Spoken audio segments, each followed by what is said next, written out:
By the end of this series, you'll choose manufacturing methods with confidence. Your designs will get simpler, your process will get leaner, and cost and risk will be far more controllable.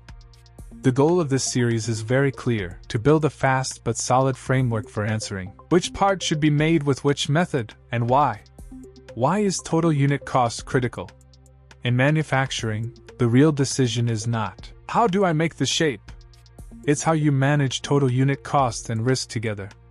Unit cost is not just material and machine time, it includes direct labor, indirect work, fixturing, measurement, material handling, maintenance, special tooling/molds, consumables, energy, and even a share of capital investment. And these drivers are connected. You may reduce one while unintentionally increasing another. What matters is choosing the alternative that gives the lowest total unit cost and the most controllable risk for your specific conditions. Operation count and setup, the hidden cost multiplier. For many parts, the biggest tipping point is simple: how many operations, and how many times do you clamp the part? Every operation means pick, locate, process, put aside. As the number of operations increases, indirect work grows quickly. Repeated repositioning, operator checks, time tracking, counting, paperwork, planning, and most importantly, accumulated dimensional error risk. As datums and locating surfaces change, errors stack up. More clamping and setup are required. Scrap and rework rise. In other words, it's not only machining the part that becomes expensive, it's managing the part through the process. Quantity and equipment amortization. The second critical question is, how many pieces will we produce, and what is the product life? At low volumes, expensive molds or dedicated fixtures inflate unit cost. At high volumes, the same investment spreads across many parts, so cost per piece drops.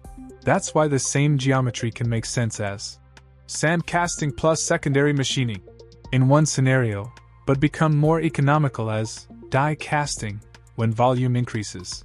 When comparing dedicated fixtures, molds, and gauges, you need to think in terms of cost amortized per part.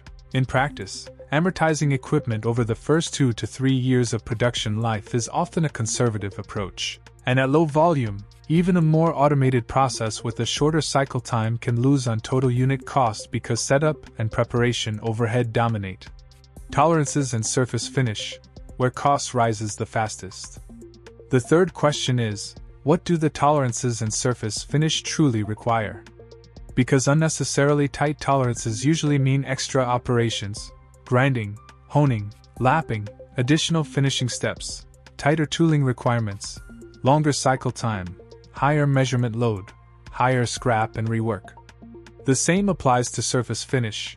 On some processes, a small change in roughness requirement can multiply time and cost. In short, every tighter call out on the drawing comes back as another step, another risk, and another control point in the manufacturing flow.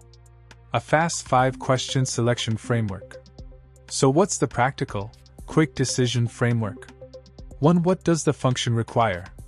Sealing, load capacity, aesthetics, wear resistance. 2. What does the geometry say?